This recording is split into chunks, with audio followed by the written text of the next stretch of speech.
On reste à Bobo Dioulasso pour évoquer cette formation des contrôleurs d'État de la SELCE sur la méthode PFA et l'audit des finances publiques.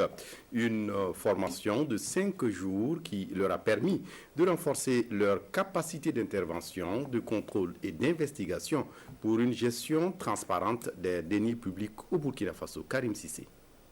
Cette remise d'attestation marque la fin de la formation de 10 contrôleurs d'État de l'Autorité supérieure de contrôle d'État et de lutte contre la corruption ASELC sur la méthode PFA et l'audit des finances publiques. Une formation de 5 jours qui a permis aux participants d'améliorer leur capacité à participer au processus d'évaluation PFA, de renforcer leurs connaissances dans l'élaboration, la mise en place et le suivi d'un plan d'action de réforme des finances publiques dans son volet audit et contrôle interne. Ça a permis de voir un peu que l'accent est mis sur les audits de régularité, de conformité et que les audits de performance sont moins pratiqués.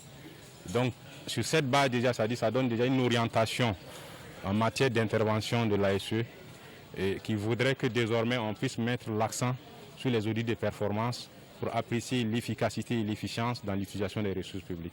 On a enseigné donc beaucoup d'indicateurs. D'abord donc ce que c'est que la méthode PFA, en quoi elle est utile, en quoi elle permet à l'administration d'être donc beaucoup plus performante, en quoi elle permet que les finances publiques de manière générale, qui sont les finances donc des contribuables, puissent véritablement donc être au service du développement. La SELC, en tant qu'organe suprême du contrôle administratif interne et de lutte contre la corruption au Burkina Faso, a le devoir de promouvoir l'intégrité et la probité dans la gestion du secteur public, privé et de la société civile. Nous sommes convaincus que la meilleure arme pour lutter contre la corruption, ce n'est pas de réprimer, mais c'est de prévenir la corruption.